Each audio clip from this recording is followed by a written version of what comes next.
Auto Fire Power Hour is brought to you by the SoCal Retro Gaming Expo. On February 4th and 5th, 2017, thousands of retro game fans will descend upon the Ontario Convention Center.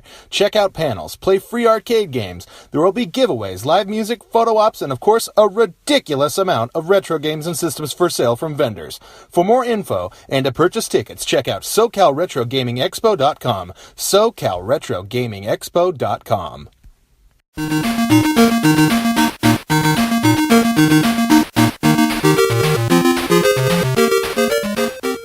Hello, this is Ray from Auto Fire Power Hour, out on assignment.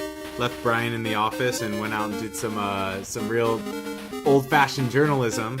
I am here with Alex Kidd. How you doing, brother? I found him. I was cruising the back pages of Craigslist. Yeah, I bet you were.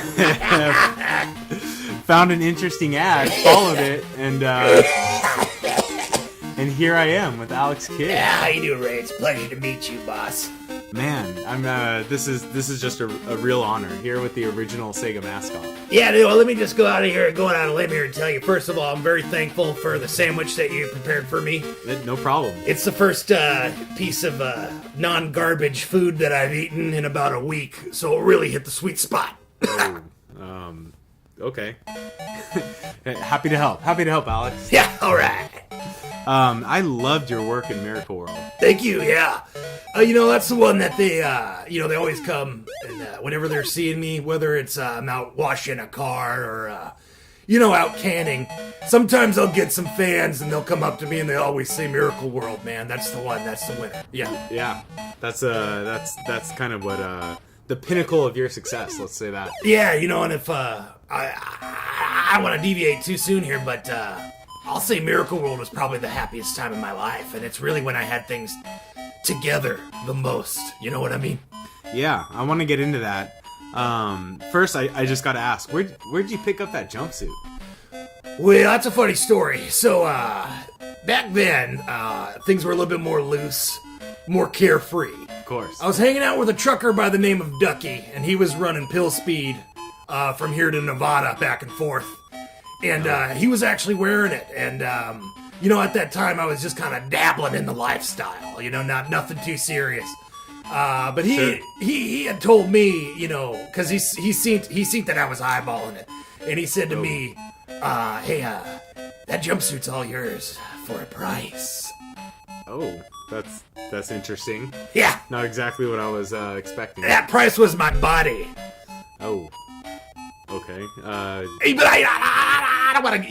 You keep on going with your questions. Old Alex has got some dark tales, but obviously you're a fan, so let's just get right into it. All right. Well, okay. So, Alex, besides the obvious cameos in Sega Superstar Tennis and Sonic Racing Transformed, what have you been up to since Shinobi World in '90? Well, first of all, let's just get this all out on the table. All right. I have yet to be paid for my 2 cameo roles in the aforementioned titles. I'm going to go ahead and say out here in front of the whole world, which I assume you have a lot of listeners. This is a big deal radio show. Well, so what I'm going to tell you and all the world listening right now is that Sega owes me cash. I'm looking at $750 for both appearances.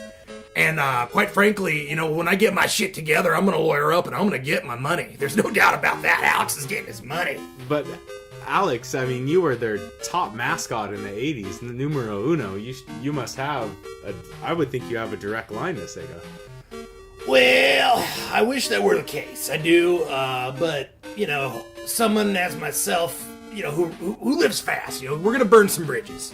There's no doubt about that, all right? And I'll own up to what I did. I burned some bridges, all right? It was nice for them to extend the olive branch. There's no doubt about that. But the bottom line is that they owe me cash, all right? And I really need it. So, what about overseas? we're world famous. Do you ever go on tour, or? I did a hot shot down in Rio because there you go. Yeah, well, I knew the money for me would be down there. Those people down there just love me and they can't get enough. So I did go down there, 1997 and somewhere thereabouts, and let's just say I burned a couple more bridges. I see. You know, I mean, it's just not. I don't really want to get into the specifics because there are some people who know some people that may or may not still be out for me. Okay, so it's probably best I don't, go too deep down into what I did in Brazil. But I will say, Carnival was a hell of a good time. Rio's like that. Well, let's transition. Let's stop talking about now. Let's talk about some of the work that you did. Oh God, please do that. I always wanted to know, as Sega's top mascot, what was life like at Sega in the late 80s? Cocaine, and did I mention cocaine? Brother, it was snowing at Sega. And when you're on top, when you're top talent, there ain't no line big enough. You know what I'm saying? Wow. Yeah, okay. I want to say I'm surprised, but I'm not.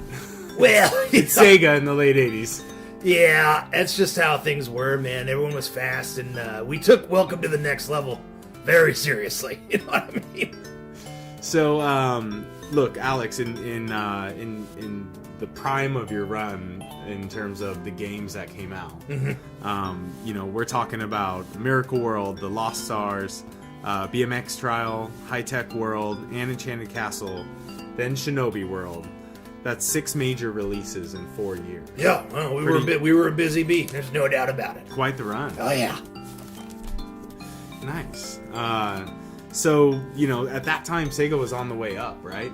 They took off the next year when Sonic came out. What'd you say? You must have been stoked. Huh. Number 1 at Sega, coming up. Everything's going great. Yeah. Sonic releases, and Sega's on top. Yeah, of on the top, world. all right. Yeah, on top of your old pal Alex. Yeah. Suffocating him. Let me tell you something about Sonic, okay? You guys didn't get along internally? Let me tell you a little tale about Sonic. First of all, that guy's a fucking ass kicker, and pardon my French, okay? But sometimes when I get white hot when I talk about that son of a bitch. He took everything from me, all right? He took everything from me. Oh. I drove fast cars. We're talking Buicks. We're talking Cadillacs. I didn't have any cares in the world. I was a numero uno. And then here comes that hedgehog, and he took it from me. He took all of it from me. And did he say any one time, hey Alex, thanks for paving the road for old Sonic? No, thank you. Yeah, he didn't. He didn't say thank you one goddamn time. And I brought him to the I brought him to the walls. Let's just say that right here, right now, for the people. I brought him to the walls. Wow, I didn't think it was like that. Oh, it's absolutely like that. If I see that blue son of a bitch on the street, let me tell you. I hope you like your knees, Sonic.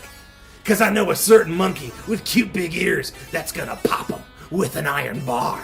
And are you telling me Sega then had you join as cameos in Sonic games and stiffed you the money? Well, here's the thing. I have a little bit of a thought. Some people might call this a conspiracy theory. But what I think had happened was Sonic games, from what I hear, were pretty good, and then they got real bad. Okay, now if you look at old Alex Kidd's portfolio, okay, that's all diamonds. Every one of them is a diamond.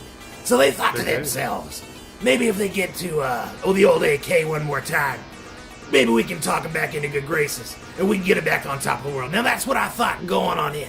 Now what ended up happening is I do their shots. I'm there and I'm making them cash, and all I ask is for my fee. That's $750 across 2 appearances, and I didn't get shit. Not a goddamn shit. I would have thought the transition was a lot more respectful. I mean, you had shout-outs in Altered Beast and Shenmue, Fantasy Star Online. Yeah, no, they love me. They did that at one point in time. They loved me. But you know what's funny? It's funny who your fucking friends are when you hit rock bottom, okay? And not a one of them. They didn't call old AK when I was out on my rock bottom excursions. No. Not even a hand to help me up.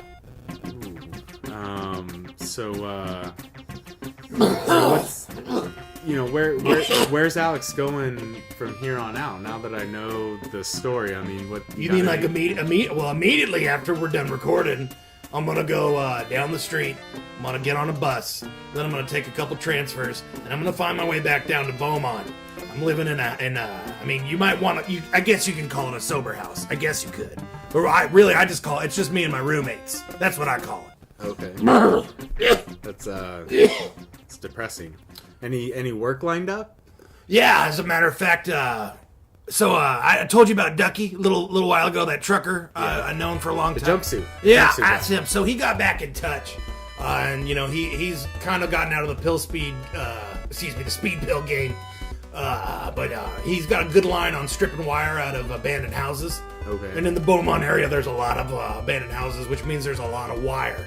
A lot of copper wire. And what that means is, the old AK, sometimes, maybe once a week, no garbage for dinner. Now we're talking Carl's Jr., baby. Well, All the way to the top. I guess that makes sense. You have the high-tech world experience, so you can, I'm sure, get work as an electrician. Well, I mean, there's no doubt about that. I mean, that's actually where I learned how to strip a house on High Tech World, as a matter of fact. I was dabbling at that time into what I guess we have now come to know today as methamphetamine. Back then, we just called it crank. Yeah. And when I was working on that game, a couple of the guys who I was palling around with, they had smartened me up to the fact that a lot of people out there want to buy copper, okay? And you can find a lot of copper in houses. Let me tell you, I could strip a house in about 10 minutes. Alex, this is it's a little depressing talking to you. You wanted the truth. I'm here to give you the truth. Yeah, I guess so. I don't sugarcoat shit, Chopper. Okay. You sure don't, Alex.